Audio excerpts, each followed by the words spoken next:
Glória a Deus, vamos à palavra do Senhor. Quero pedir que você abra a sua Bíblia em Amós, capítulo 6, e versículo 3. A palavra do Senhor declara o seguinte, Amós 6, versículo 3. Conheçamos e prossigamos em conhecer o Senhor. A sua saída, como a alva, é certa. Ele a nós virá como a chuva serôdia, que rega a terra. Feche seus olhos, vamos orar.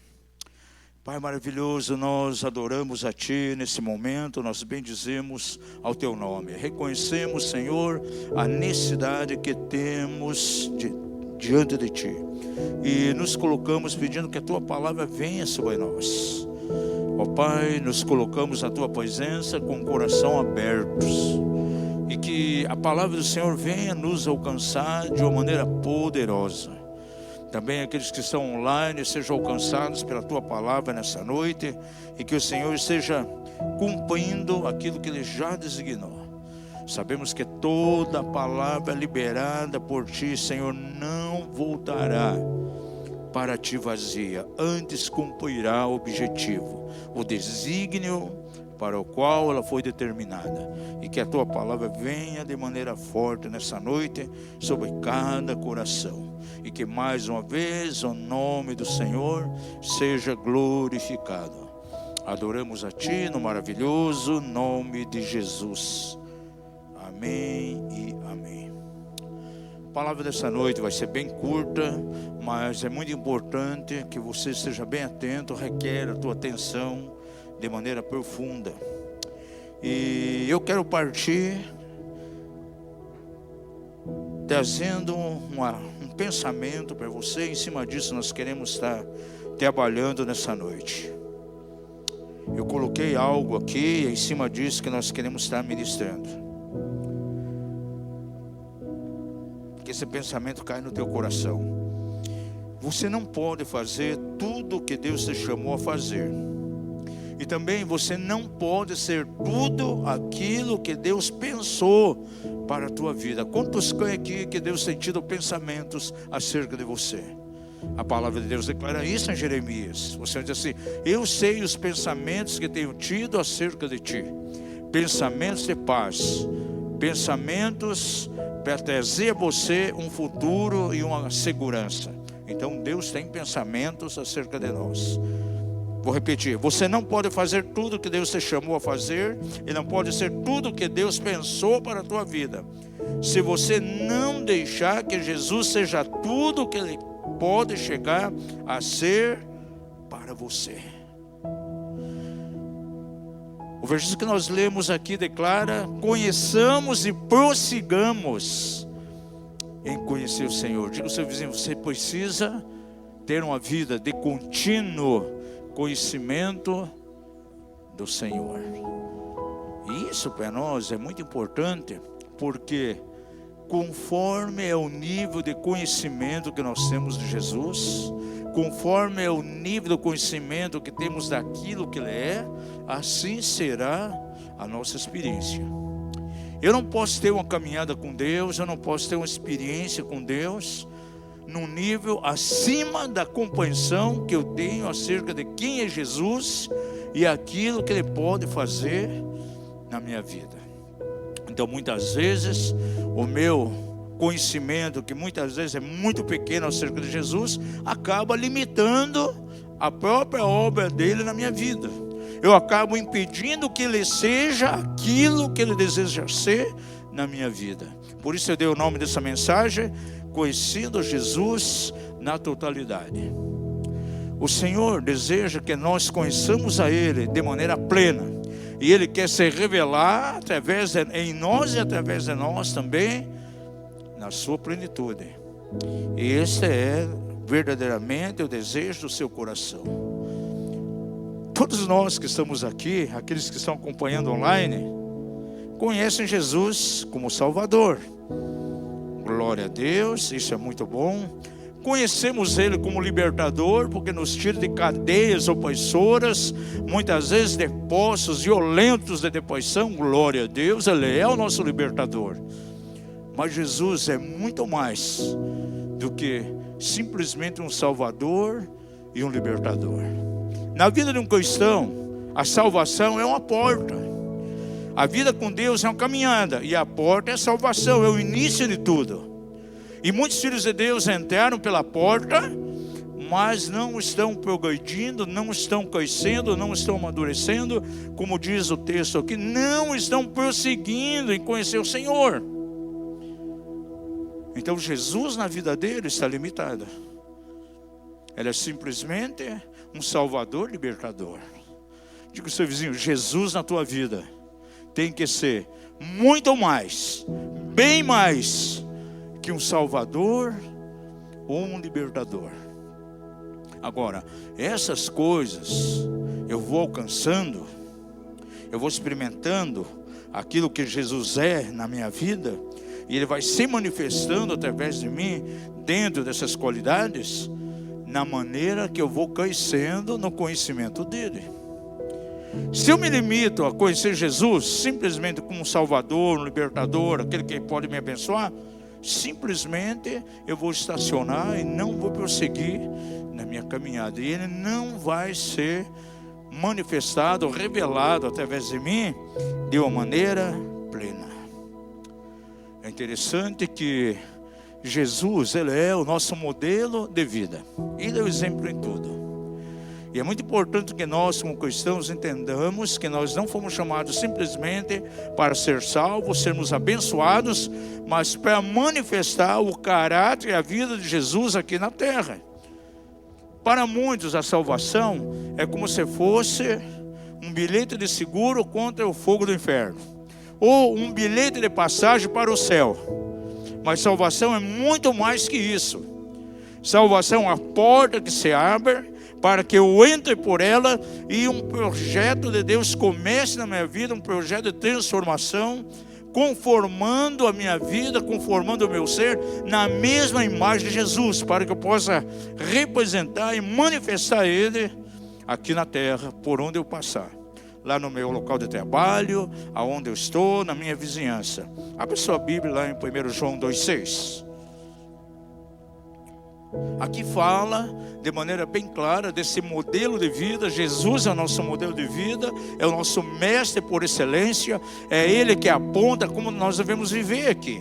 E diz o texto de maneira tão clara, verso 6 do capítulo 2 de 1 João: aquele que diz estar nele, também deve andar como Ele andou.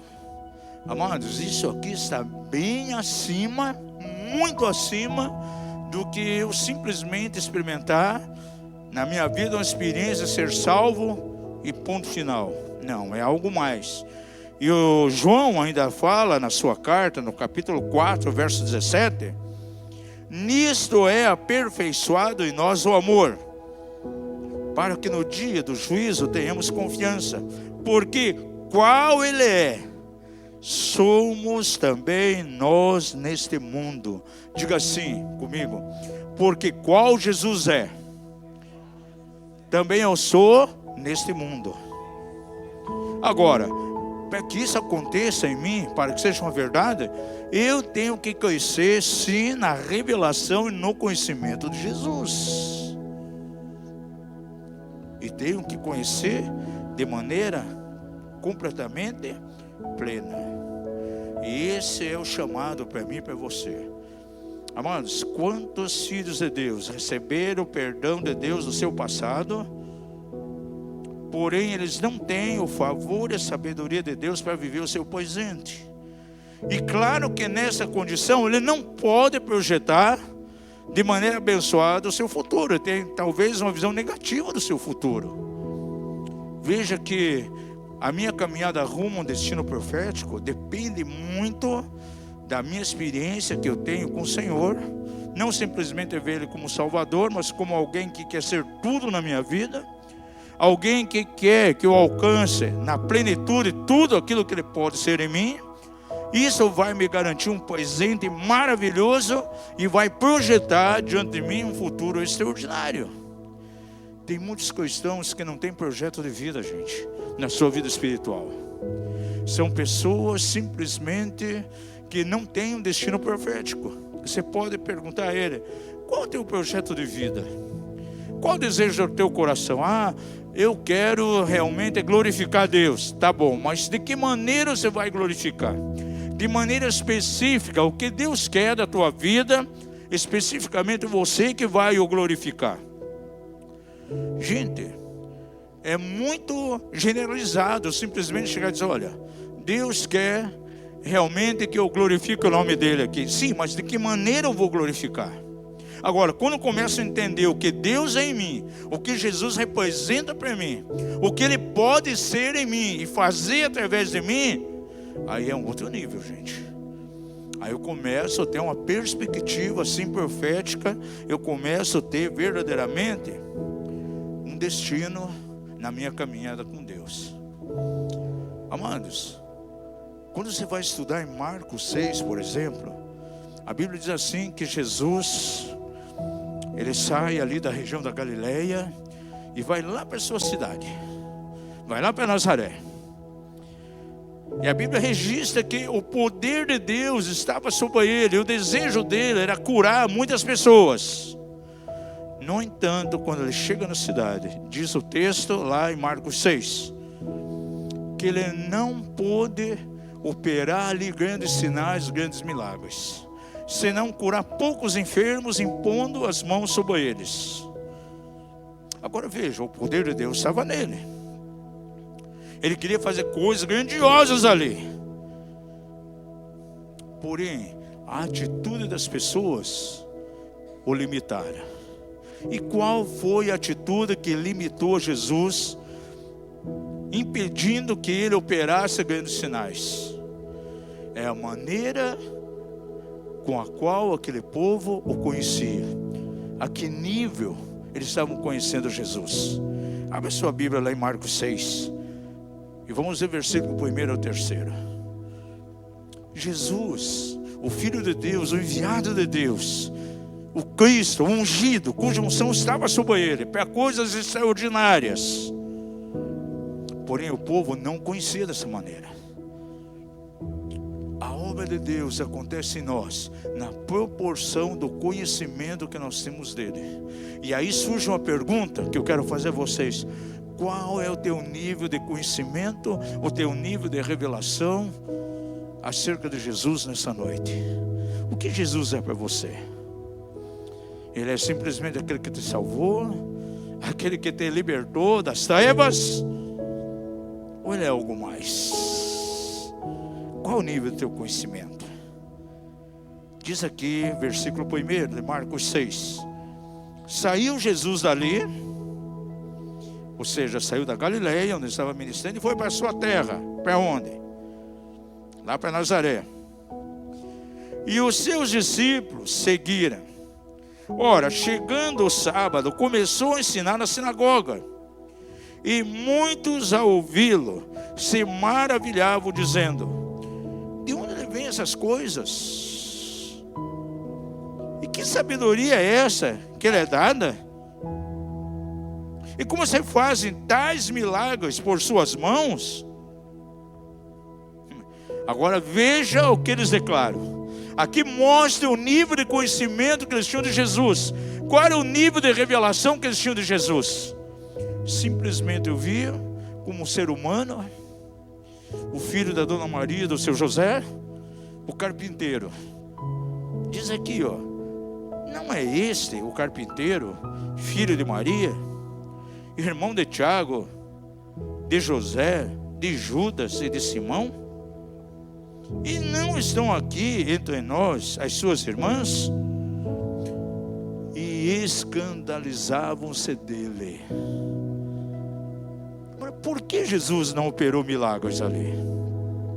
Nele estava concentrado todo o poder de Deus, toda a unção de Deus.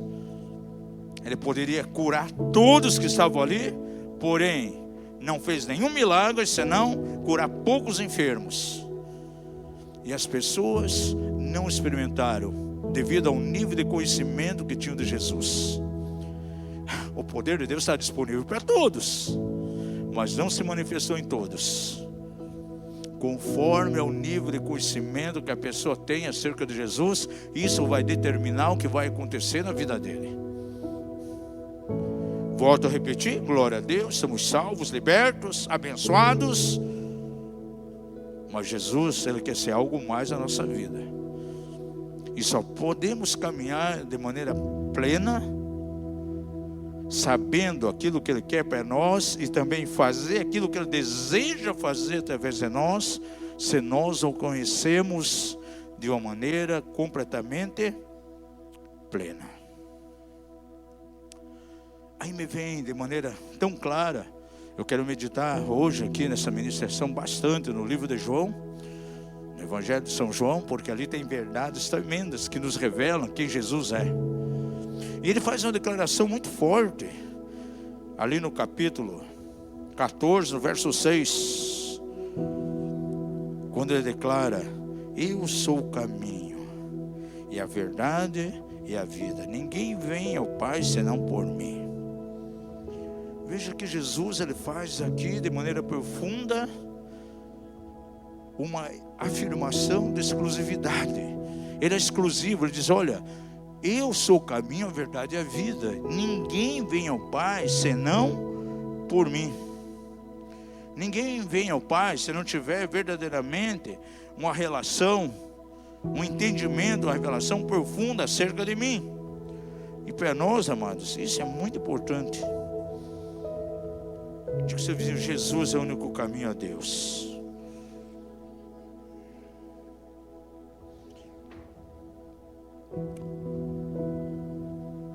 Agora, para entender Jesus como o caminho, isso tem uma determinação muito forte na nossa vida, gente. Vou dar aqui um exemplo. Você pode chegar a mim, de repente, você quer ir a Porto Alegre, não conhece o caminho, você quer pegar um carro, quer ir até lá. Aí você chegaria para ele e dizer: apóstolo, como posso chegar até Porto Alegre? Sabe?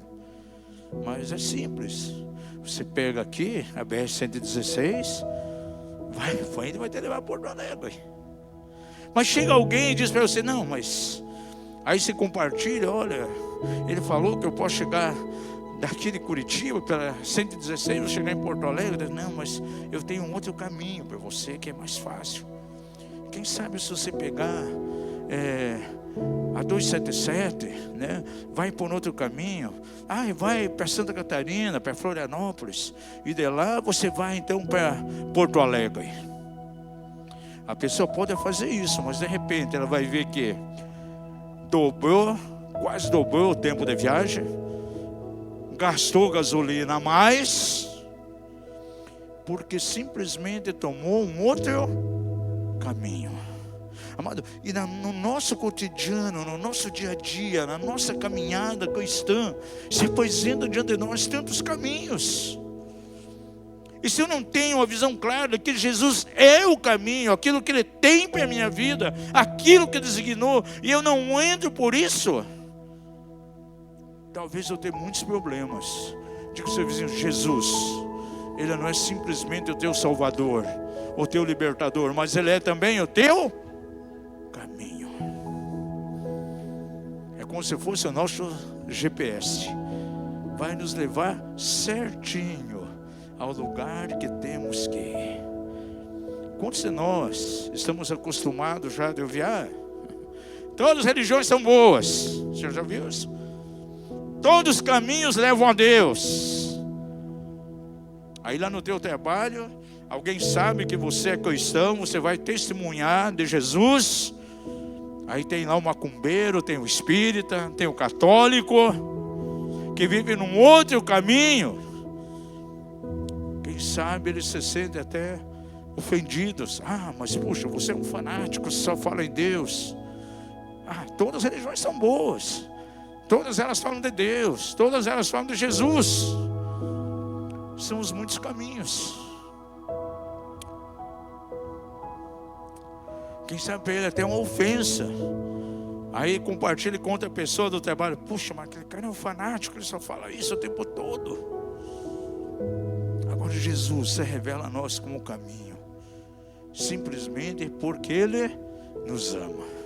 E quando Ele diz assim, eu sou o caminho, Ele não está despoisando lá o macumbeiro, não está despoisando o espírito católico, o muçulmano lá, o islâmico, não. Ele está revelando o seu amor. E ama essas pessoas também. Só que eles têm escolhido outros caminhos.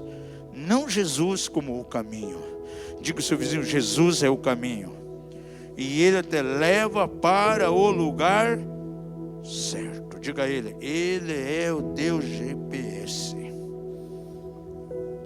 Gente, e quando nós entramos por esse caminho, evita da gente cair em tantas armadilhas, tantos laços, né? De ter uma vida bagunçada. O Evangelho de João, ele coloca para nós de maneira muito forte a revelação de que Jesus é, através das próprias declarações dele por 7 vezes. Se você estuda o Evangelho de João, você vai ver 7 vezes ele dizendo, eu sou. Isso revela não somente a identidade, quem ele é, mas acima de tudo aquilo que ele quer ser em nossa direção e através de nós. É algo que nós devemos ter, uma experiência pessoal, experimental, com cada uma das verdades que ele coloca em cada uma das 7 vezes. Agora, de onde vem essa declaração, eu sou? Você lembra lá em Êxodo capítulo 3? O povo de Israel estava lá, debaixo de um jugo de aprisionamento no Egito. Imagine, gente, 430 anos na prisão. E Deus providencia então um libertador, um líder que tiraria o povo do cativeiro. Se manifesta numa sarça, chama Moisés e o levanta como libertador. E qual foi, de maneira imediata, a pergunta de Moisés? Tudo bem, eu irei, mas o que eu falarei para eles? Quem me enviou a voz? O que direi? Nem te conheço, Senhor, nem tive uma visão de quem tu és, só vi o fogo aqui. E veja, ele servia lá no Egito uma pluralidade de deuses, muitos deuses. O Egito, uma nação, um império completamente politeísta, com inúmeros deuses, para cada coisa tinha um Deus. E agora o Senhor se manifesta a Moisés e diz, você dirá, simplesmente isso, eu sou, me enviou a voz. E quando Deus estava declarando isso, Ele estava falando exatamente de quem Ele era, da sua totalidade, o que Ele poderia ser e fazer através de Moisés. Eu sou o que sou. Ou seja, eu sou o todo. Eu existo em mim mesmo, eu sou autoexistente, eu sou o todo. E é interessante, e quando Jesus, no livro de João, fala, por 7 vezes, eu sou, ele segue essa mesma linha da revelação que Deus deu a Moisés, quando ele perguntou, quem me enviou? O que direi? Simplesmente, eu sou. Diga ao seu vizinho, o ganho de eu sou está sobre você. E eu quero dizer a você que está aqui nessa noite, aqueles que estão acompanhando online, aqueles que vão assistir essa mensagem depois, que o grande eu sou que se manifestou a Moisés é o mesmo que se manifesta a você hoje. E em 2025 Ele quer se manifestar na tua direção e simplesmente declarar, eu sou o que sou.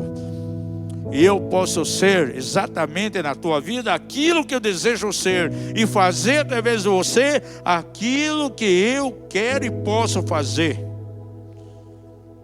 Esse é o propósito de Deus para mim e para você. Agora, algo muito forte eu quero declarar para você.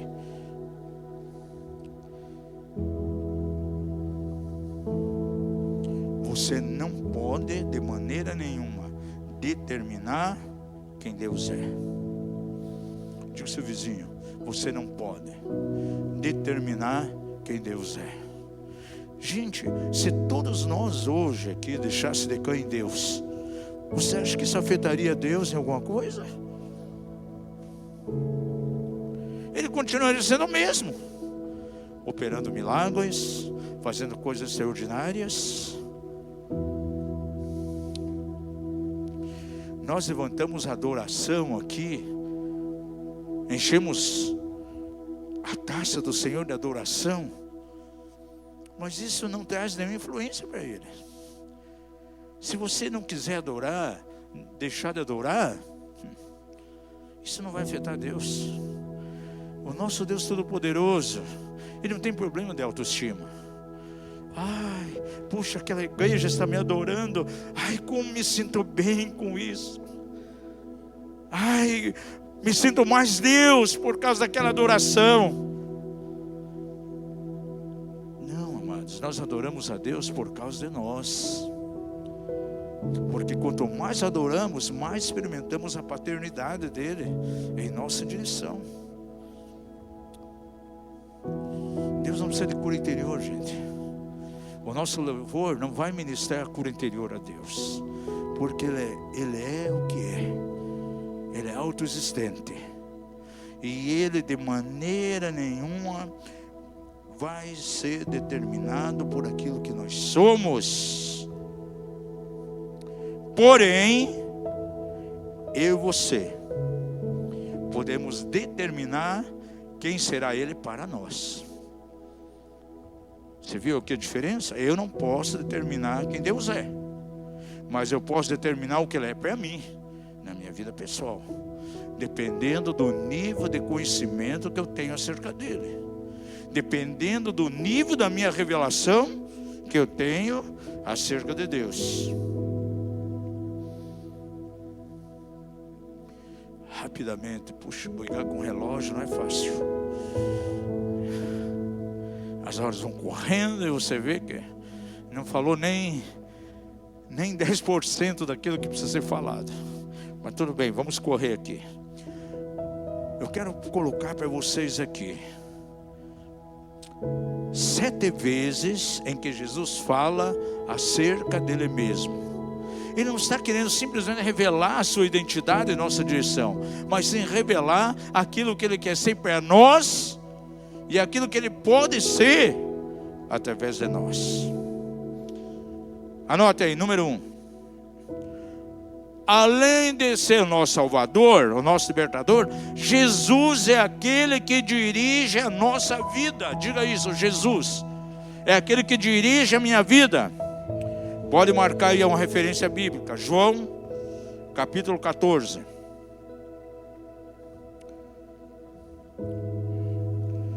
E marca aí o versículo 6. Por isso ele diz: eu sou o caminho, a verdade e a vida. Diga seu vizinho, na tua vida, o Senhor deseja ser o caminho. Pergunta seu vizinho, você quer esse GPS em tua vida? Pode dizer seu vizinho, você vai andar no caminho certo. Jamais esse GPS vai nos conduzir para um atalho, para caminhos errados. Então veja, Jesus não somente nos salva, não somente nos liberta, mas Ele quer dirigir a nossa vida. Agora, tem muitas pessoas que são conformadas com Jesus como Salvador, Libertador, e não permitem que Ele dirija a sua vida.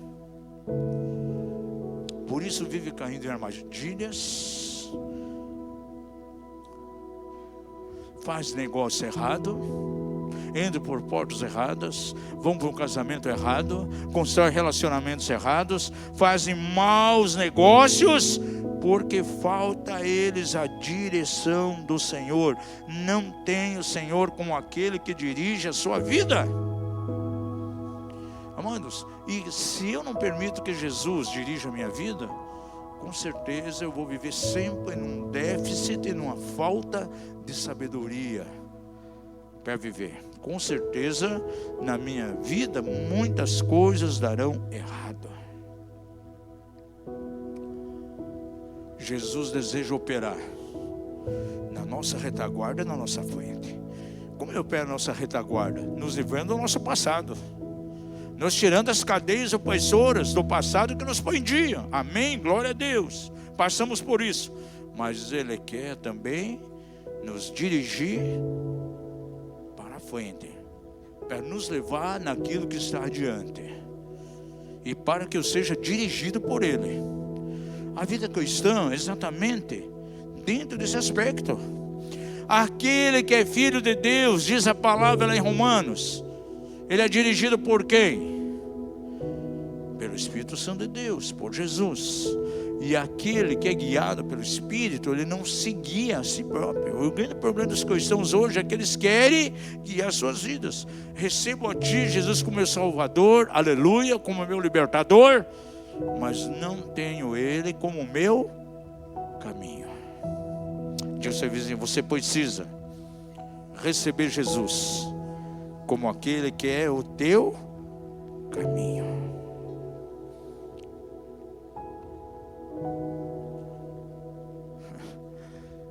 No trabalho pastoral, sabe o que nós encontramos? Desde 82, trabalhando com o povo de Deus, pessoas que vêm a nós choramingando: ai pastor, apóstolo, me ajuda, está acontecendo isso, fiz um mau negócio, tive perdas. Apóstolo, estou precisando de um milagre, ore por mim. Tem gente que vive orando, buscando um milagre. Mas sabe por que ele precisa de um milagre? Porque ele entrou num desajuste por causa dele mesmo. Fez uma coisa tão terrível porque está fora da direção, não caminhou com Jesus, que é o nosso GPS, que é o caminho, entrou em algo que não devia entrar, agora está sofrendo com aquilo. Aí, ore por um milagre. Mas o milagre é para tirar ele da armadilha, da bagunça que ele ganhou por causa dele mesmo. Diga ao seu vizinho, quando você caminha com Jesus, quando Jesus é o teu caminho, você não vai se envolver em rolo,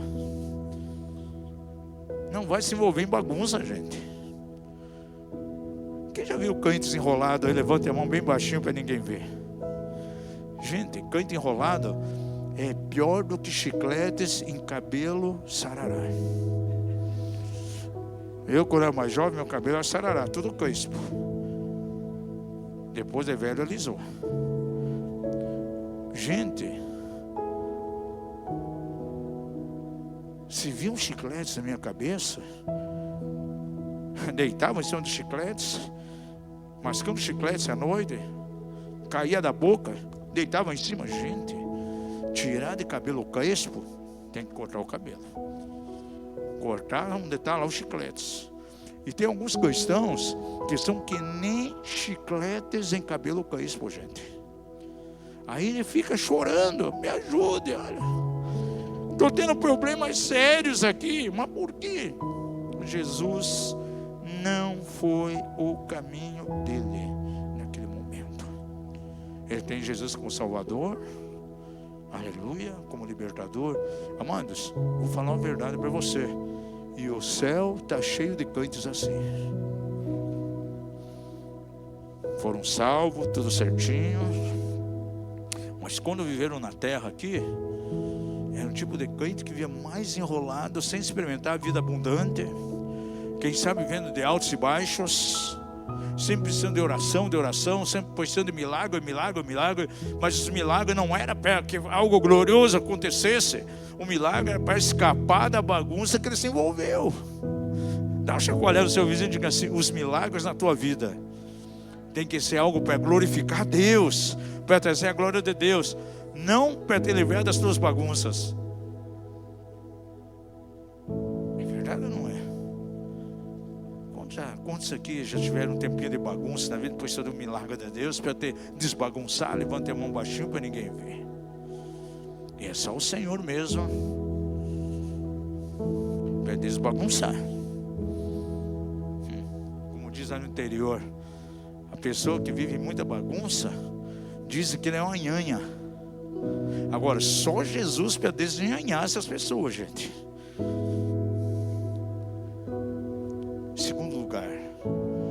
Primeiramente, Jesus diz: eu sou o caminho, a verdade e a vida. Agora você vai encontrar uma outra verdade lá em João 6,35. Abre a sua Bíblia. Jesus declarou: eu sou o pão da vida. Aquele que vem a mim, de modo algum terá fome, e quem crê em mim jamais terá sede. Aleluia. Levanta as mãos e diga: Jesus é o pão da vida. Assim Ele é a minha plenitude. Jesus é a minha satisfação. Quando Jesus diz assim: eu sou o pão da vida, Ele está dizendo: eu sou aquele que pode satisfazer a tua vida em todos os aspectos. Uma coisa é confiar em Jesus para a minha salvação, outra coisa é confiar nele como fonte da minha satisfação, para me deixar completo, pleno. Se alguém chegasse para mim e disse: apóstolo, você pode propriamente você estabelecer um conceito de pecado? O que é o pecado para você? Sabe o que eu diria? O pecado nada mais é do que eu rejeitar Jesus como pão da vida, aquele que pode satisfazer todas as coisas em minha direção, em todos os aspectos, e eu ir após uma outra coisa por meus próprios esforços que possa me satisfazer. Para mim, uma definição mais simples do pecado é essa: quando eu deixo de ser satisfeito por Jesus, que é o pão da vida, que pode me satisfazer em todos os aspectos, eu vou procurar outras coisas para satisfazer a minha vida. E são coisas que não terão satisfação plena na nossa vida. Diga ao seu vizinho: Deus que te criou, que te formou, Ele pode satisfazer você em todas as áreas e de maneira plena. Quer ver um exemplo?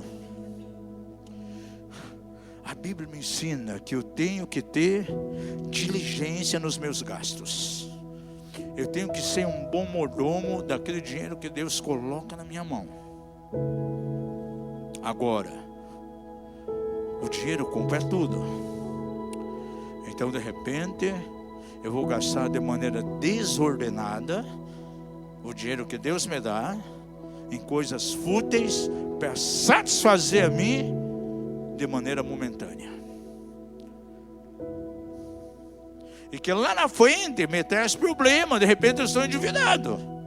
Traz momento de satisfação ali temporário, mas lá na frente me traz problemas. Por quê? Eu deixei Jesus, o pão da vida, que pode me satisfazer, e fui atrás do quê? De algo que o dinheiro pode dar momentaneamente, mas que me leva a um prejuízo financeiro que me joga lá para o endividamento. Nesse aspecto, se eu deixo de permitir que Jesus seja o pão da vida, aquele que me satisfaz, e eu vou procurar em outras coisas, eu posso cair nisso. Tem pessoas que se envolvem sexualmente em coisas que jamais deveriam se envolver, porque aquilo simplesmente traz a ele uma satisfação do momento. Ele não está nem aí com os estragos que isso pode trazer. Destruir um relacionamento conjugal, ferir famílias, ferir filhos, mas ele se entrega a esse tipo de coisa. Por quê? Porque o egoísmo dele falou mais alto. Ele quer momentaneamente satisfazer a sua carne. Por quê? Eu estou falando de crente. Porque deixou de lado Jesus, o pão da vida, e vai satisfazer com outras coisas. Diga ao seu vizinho: Jesus, Ele é o pão da vida. E como pão da vida, Ele te satisfaz em todos os aspectos. Jeremias 2,13 tem uma palavra que eu acho muito forte aqui. Diz aqui: porque o meu povo fez duas maldades. A mim me deixaram o manancial de águas vivas. Deus é a fonte, Jesus é a fonte. E cavaram para si cisternas rotas que não retêm as águas. Nesse versículo aqui, amados, o problema não é que as cisternas não tenham água. O grande problema é que as cisternas não podem reter as águas, Porque elas são cisternas rotas, com fissuras. Mais cedo ou mais tarde, com o tempo, aquela água vai ser drenada, vai se filtrar, vai embora, você perde a água. Isso se trata de uma satisfação simplesmente temporária. Quantos gostam de viajar aqui? É bom, né? É bom viajar, não tem problema. É como uma cisterna. Mas a viagem não pode ser a fonte. É só um complemento, é um suplemento. E quando eu faço dos complementos, daquilo que é suplemento, como sendo a fonte, aí eu tenho problemas. Porque aquilo se torna a minha satisfação. Quantas mulheres gostam de bolsa nova aqui? Eu sempre digo,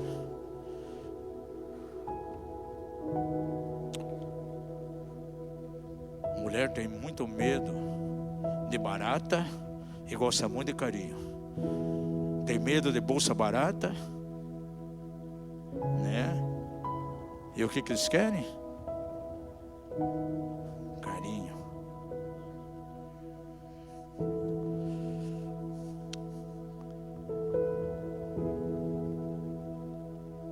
Gente, o problema não está em ter bolsa, trocar de bolsa.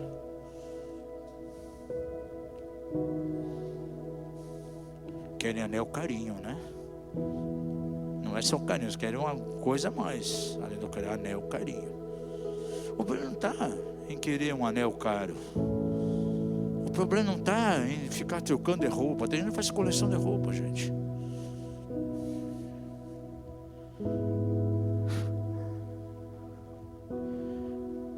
Eu já vi pessoas que têm 30, 40 pares de sapato, gente. Coleciona par de sapato. Tem alguns que nem usa. 15 bolsas. Eu não vejo problema nisso. Mas graças a Deus minha esposa não tem. Mas se ela faz desse monte de bolsa que tem, que é simplesmente um complemento, faz daquilo a sua fonte, aí ela vai ter problema. Aquilo ali é uma cisterna que não retém águas. Tem gente que faz do seu trabalho, gente, a fonte. E o trabalho é a porta que Deus nos abre para nos abençoar, mas para que seja simplesmente um complemento na minha vida cristã, seja simplesmente um suplemento. Agora, se eu pego esse suplemento e faço dele a minha fonte, quando ele é uma cisterna, eu vou ter problema. Porque eu estou buscando a minha satisfação naquilo que é simplesmente um complemento. Diga ao seu vizinho, Jesus é o pão da vida. E é importante que você entenda isso.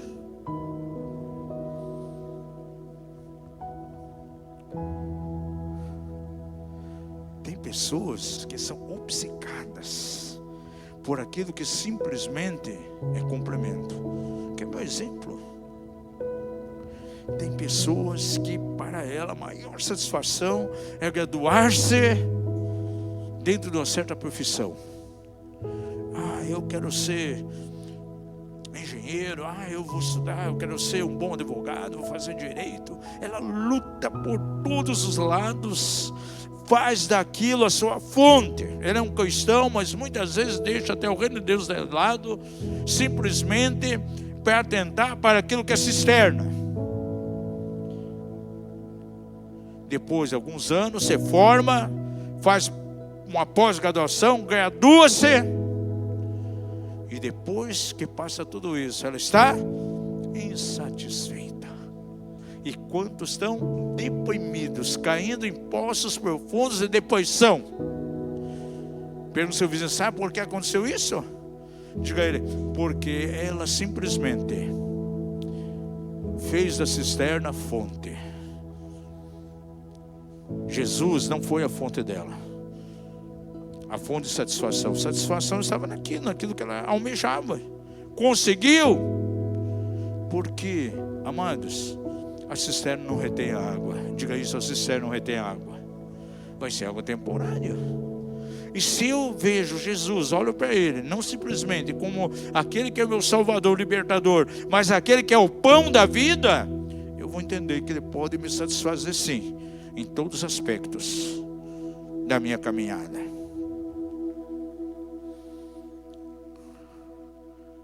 Terceira coisa que eu encontro em João aqui, Jesus é aquele que nos ilumina. Abre a sua Bíblia no verso 12 do capítulo 8. Olha o que ele diz aqui. Então Jesus tornou a falar-lhes, dizendo: eu sou a luz do mundo. Quem me segue de modo algum andará em trevas, mas terá a luz da vida. Interessante que essa palavra aqui, trevas, escuridão, obscuridade, no hebraico é a mesma palavra usada para ignorância. Então, estar em ignorância, estar em trevas e obscuridade. Isso é algo que pode nos cegar, nos levando à ignorância total, é eu viver na obscuridade. Gente, quem já caminhou no escuro aqui? É terrível. Algumas noites eu levanto para o banheiro de madrugada, ou para beber água lá na cozinha. Acendo a luz da cozinha ou a luz do banheiro, mas para chegar até lá, quando eu saio do quarto, eu vou no escuro. E não são poucas as vezes que de repente eu tropeço em chinelo, machuco o dedo, já bati o rosto na parede, porque é tudo escuro. Gente, mas por quê? Porque não tem luz ali. Aí eu dou um grito lá, um gritinho, o que eu acordo, o que houve? Eu não acendo a luz para não acordar ela, deixar ela dormir, deixar a bela adormecida dormindo. Aí leva um susto, tropecei ali no chinelo, em alguma coisa, bati na parede, ela acorda com um grito. Agora, se a luz estivesse acesa, não teria acontecido aquilo ali. Gente, na tua caminhada você evita tanta coisa se você vive na luz, se você vive na clareza da luz. Agora, se você anda na escuridão, você vai ter muitos problemas. Que nesse ano de 2025, Jesus seja verdadeiramente a tua luz. Ele pode dizer: eu sou a luz do mundo. E você vai caminhar dentro da clareza. A luz do Senhor se acenderá diante de você, em nome de Jesus. A luz tão clara, você vai ver as oportunidades de Deus diante de você. Vai ver aquelas portas pelas quais você vai entrar, e quais as portas pelas quais você não deve entrar. Diga ao seu vizinho: Jesus, Ele deseja ser a tua luz, não somente o teu Salvador, o teu libertador, porque Ele diz: eu sou a luz do mundo. Ele não está falando simplesmente da sua identidade, Ele está dizendo: eu posso ser a tua luz, eu na tua vida serei luz, e você não andará em trevas, você não dará passos errados, você não vai entrar por portas erradas, você não vai construir relacionamentos errados, você não vai entrar em maus negócios, porque você vai ter luz, discernimento. Levanta a tua mão e diga glória a Deus.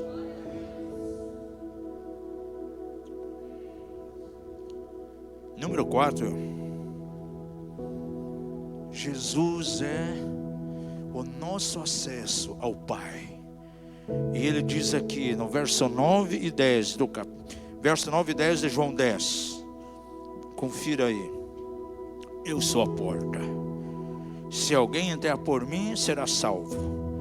Entrará e sairá e achará passagens. O ladrão não vem senão para roubar, matar e destruir. Eu vim para que tenham vida e a tenham com abundância.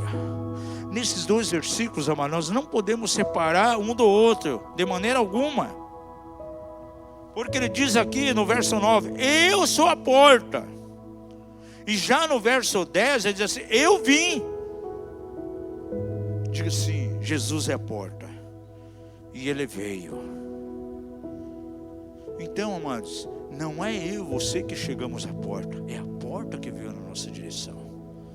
Pois eu sou a porta e eu vim dizer aqui de maneira clara: eu vim para que tenham vida.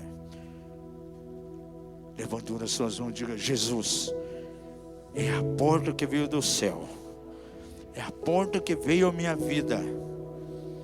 Aleluia. Então essa porta que é Jesus, ela te leva não somente a Deus, mas a tudo aquilo que Deus pode te dar, a sua bondade, as suas riquezas, as suas bênçãos. Então Jesus, sendo a porta, nos dá acesso ao Pai e nos dá acesso a todas as coisas que Ele deseja que nós venhamos a experimentar. Diga ao seu vizinho: Jesus não somente abre a porta, mas Ele é a porta. Aleluia. Ele é o nosso acesso a Deus e a todas as bênçãos que está sobre nós. Está caindo no teu coração isso? Por isso eu falei no início, é importante que você preste muita atenção. Receba no Espírito. Porque você está entendendo hoje acerca daquilo que Jesus quer ser na tua vida. E Ele será de acordo com o nível da revelação que eu tenho dEle. Se eu tenho a revelação de Jesus não somente como meu Salvador, como aquele que me liberta, aquele que me tira do inferno, mas aquele que é o caminho, aquele que é a porta, né? Aquele que me guia, eu vou experimentar isso na minha vida. Ele vai ser exatamente isso em mim. Aleluia.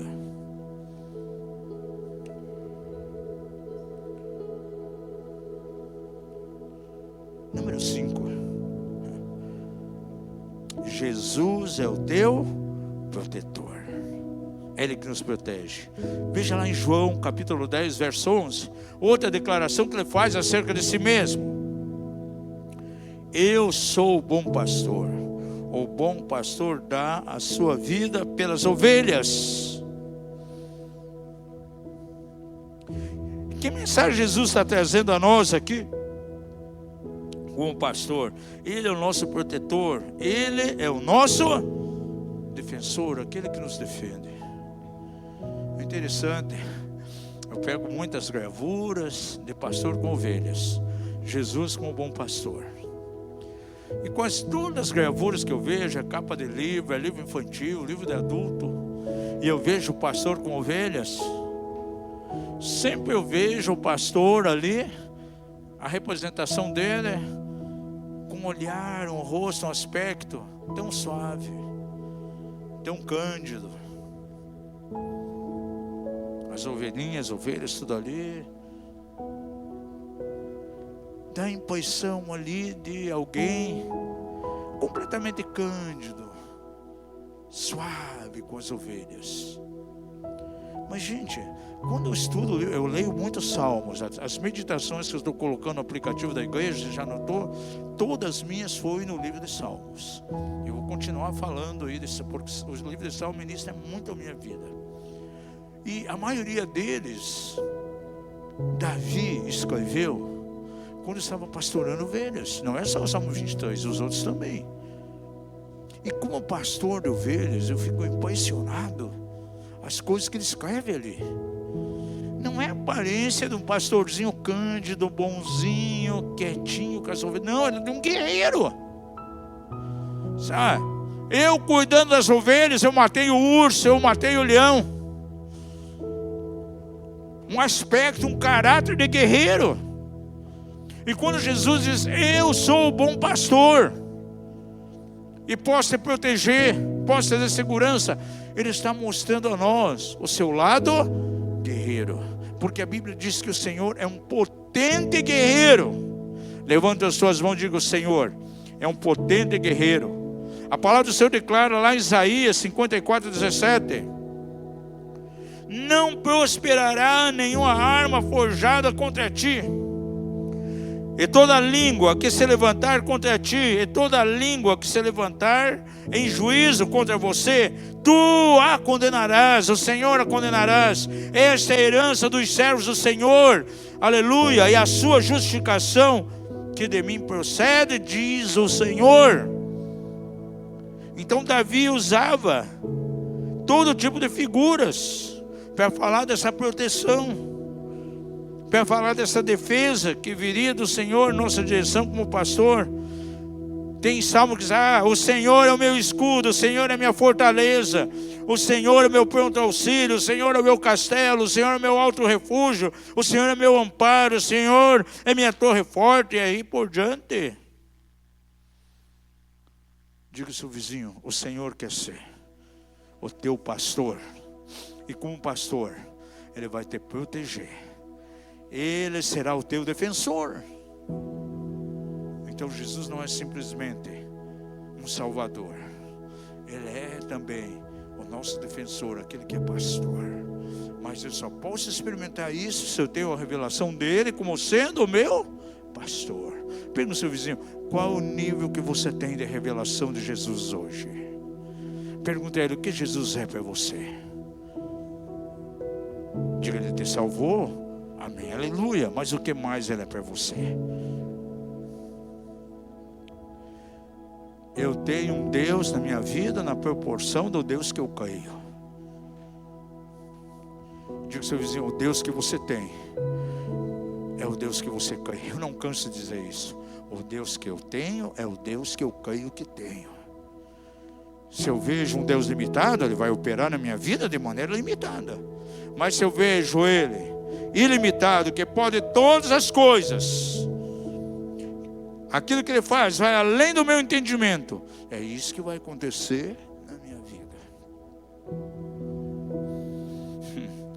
Aquelas figuras, pastorzinho, nós quase depois estando de cura interior. Não, pastor é guerreiro. É aquele que mata o leão, é aquele que mata o urso, é aquele que vai e luta com Golias, contra as trevas. Esse é o nosso Deus, esse é Jesus. Por isso Ele pode declarar: eu sou o bom pastor. Número 6, Jesus é o multiplicador.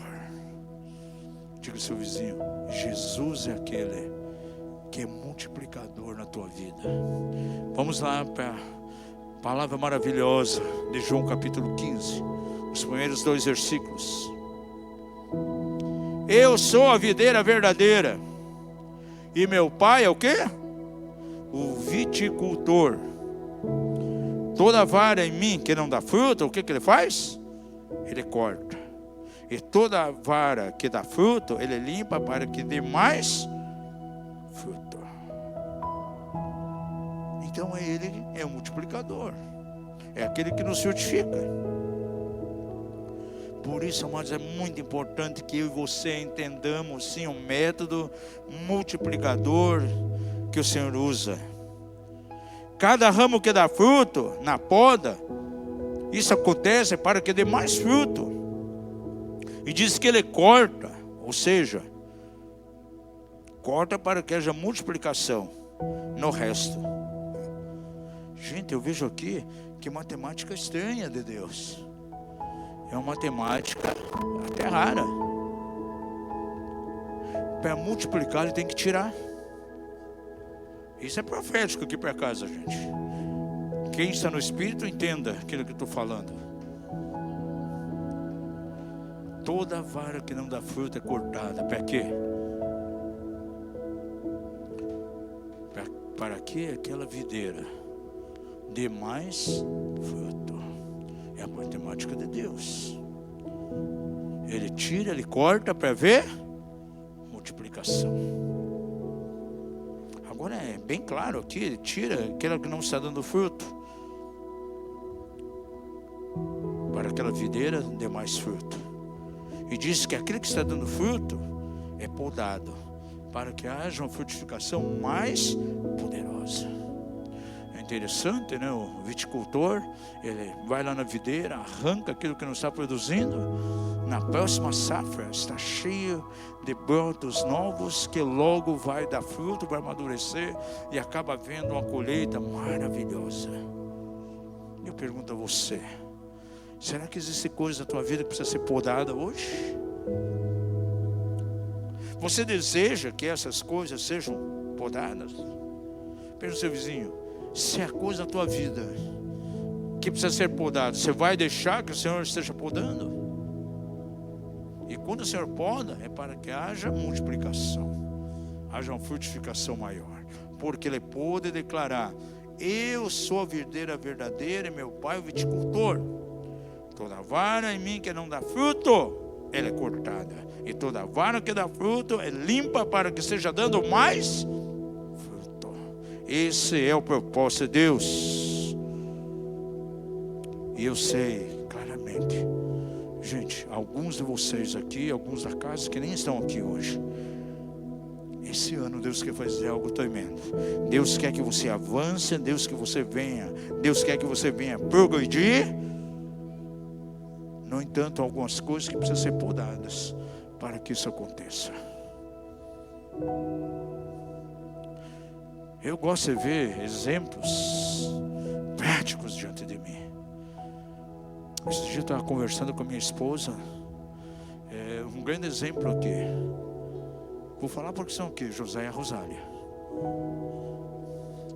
Quando chegaram para o nosso meio aqui, o sistema de poda que veio foi intenso. Foi ou não foi, amados? Eu falava para minha esposa: eles não vão suportar. Às vezes se encontrar com eles, né? Tanto você, algumas vezes eu estava junto também. Eu pensava: puxa, o Senhor quer podar isso. Eu não sei se eles vão suportar esse corte, essa poda. Mas foram lá, de poda em poda, e chegaram onde estão vivenciando agora. E se continuar, Deus vai levar sempre para o plus, sempre por mais. Eu estou vendo acontecer isso em muitas pessoas aqui da igreja. Eu posso ver o antes e o depois, como era e como estão agora. Porque, amados, o sistema de poda é muito importante em nossas vidas. Eu nunca esqueço a visão do grande profeta de Deus, foi abençoado por ele, já há muitos anos está na glória, chamado Bill Boyton. Eu tenho um folheto dele ainda, antigo, tem quase 50 anos aquele folheto, em papel jornal. Mas eu nunca me desfiz dele porque ele compartilha uma revelação profunda ali. Então eu vou passar, de repente, para a liderança nossa esse folheto. Então eu escrevi e passar. Na visão, ele viu alguns cavalos. E esses cavalos corriam e brincavam e muita relva, muito alimento, eles se alimentando de maneira poderosa. De repente veio um tempo de seca. E um fazendeiro capturou aqueles cavalos, se levou para um estábulo e começou a alimentar, mas disciplinar esses cavalos, treinar. E teve 2 ali que não suportaram, conseguiram escapar, fugiram e continuaram lá brincando, pulando. Mas veio a seca e eles já não tinham mais alimentos. Começaram a emagrecer, raquíticos, quase morrendo. E de repente eles viram lá uma carruagem passando. E era aquele fazendeiro com seus cavalos. E os seus antigos companheiros ali, que brincavam junto com ele, agora cheio de pompons, coisas douradas, bem alimentados, gordos, viçosos. Diz: puxa, e nós aqui morrendo à míngua. Aí veio a interpretação daquela visão. Falava exatamente do tempo do fim. A era que nós estamos entrando, em que Deus levanta um remanescente na terra, que será alimentado com muita revelação, com alimento, mas são aqueles que passaram pelo treinamento, pelas duras provas. Por isso nós estamos estudando aqui a visão do levantar da igreja apostólica. E uma das coisas que nós batemos na tecla, que a igreja apostólica, ela é não um lugar de consumo, mas é um centro de treinamento. porque chegará a hora da grande colheita, onde Deus vai usar a igreja de maneira poderosa, mas não uma igreja consumista, que simplesmente vai lá querendo receber alguma coisa. É como alguém que chega com um aparelho debaixo dos braços, pega um tubo, conecta em quem está pregando, se enche, vai embora. Na quarta, quinta-feira desapareceu tudo, e ele precisa domingo receber uma nova carga, e ele vai de consumo em consumo em consumo, e ele não produz. A igreja do tempo do fim é uma igreja produtora, representada por aqueles cavalos que estavam lá na carruagem, gordos e alimentados. E essa mensagem, então, essa visão do Bill Brighton, ela caiu muito no meu coração por todos esses anos. Diga ao seu vizinho: Jesus, Ele é o multiplicador. Mas para haver multiplicação na tua vida, muitas vezes tem que haver corte. E daí o casal, quantos cortes, quantas podas, para chegar no que eles vivenciam hoje. Sétima coisa, com isso termino. Jesus é aquele que nos aviva. Jesus é o nosso avivador. Eu quero ir naquela nação, está vendo um poderoso avivamento. Eu vou lá, algo vai acontecer comigo. Isso pode acontecer sentar no teu quarto com o coração aberto e dizer: Senhor, tenho sede de Ti, tenho fome de Ti. Vem e aviva-me. Abra sua Bíblia lá em João 11, 25. Aquilo que o Senhor falou com Lázaro. Declarou-lhe Jesus: eu sou a ressurreição e a vida. Quem crê em mim, ainda que morra, viverá.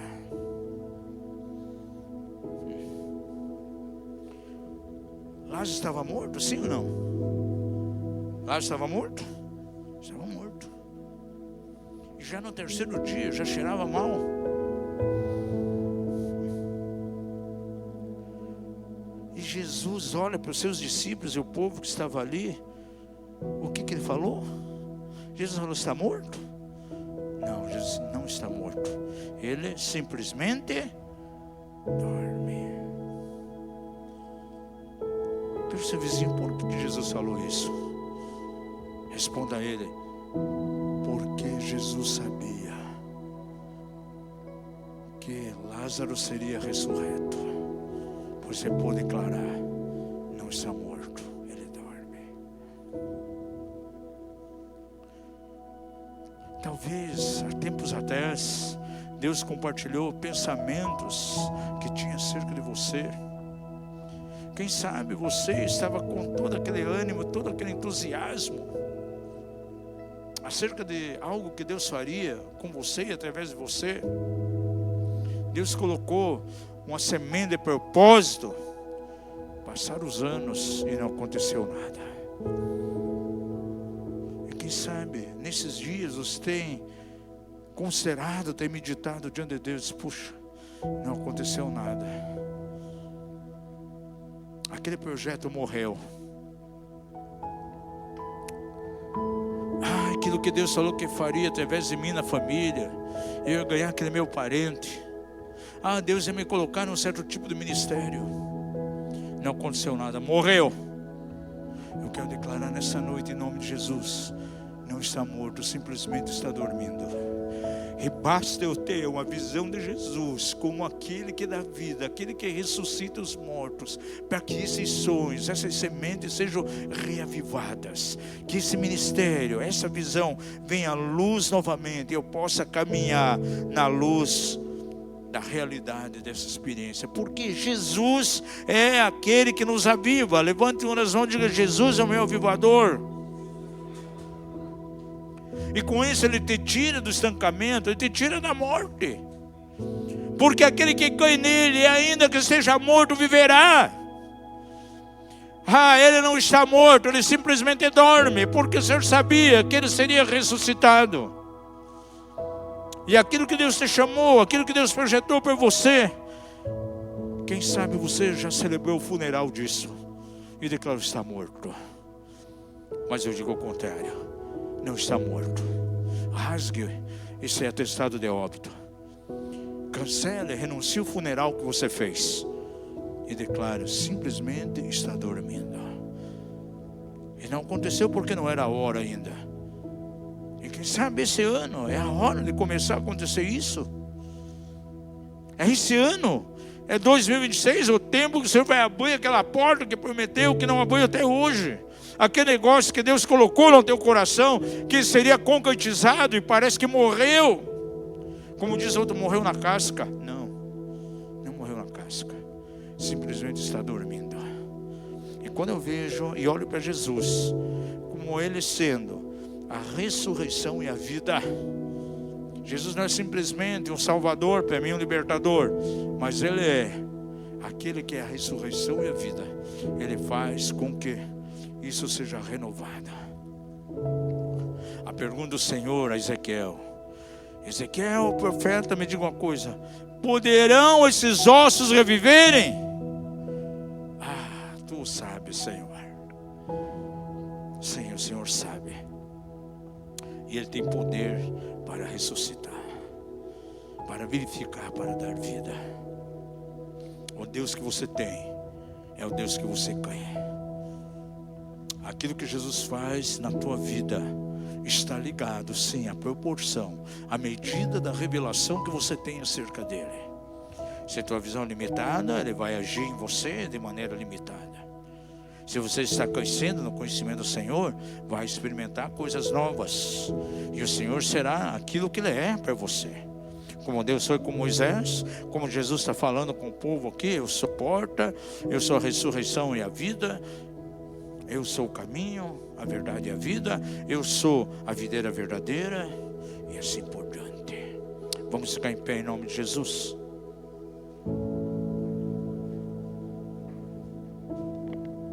Nesse dia de ceia, que essa palavra fique firme no teu coração. Deixe Jesus ser na tua vida aquilo que Ele deseja ser. Deixe Jesus ser na tua vida aquilo que Ele pode ser, que está bem além da tua mentalidade, além das tuas limitações. Vamos levantar uma adoração ao Senhor aqui, depois quero orar. E eu quero orar nessa noite de ceia, para que haja uma revelação tão profunda. Gente, ceia é um momento de revelação, porque a Bíblia nos mostra de maneira tão clara lá em Lucas, quando o Senhor levou aqueles 2 discípulos à mesa da comunhão, ceou com eles, e disse que naquele momento então se abriram os olhos. Isso fala de revelação. Que nessa noite de ceia os seus olhos espirituais possam ser abertos, que haja um tempo de revelação em tua vida de uma maneira poderosa. Vamos adorar o Senhor, depois quero orar com você. E a minha oração hoje é para que você suba um degrau a mais a revelação.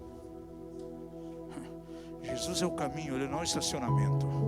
E o Senhor quer tirar você do estacionamento espiritual, do estancamento espiritual nessa noite, para caminhar, para conhecer, para amadurecer. Ora,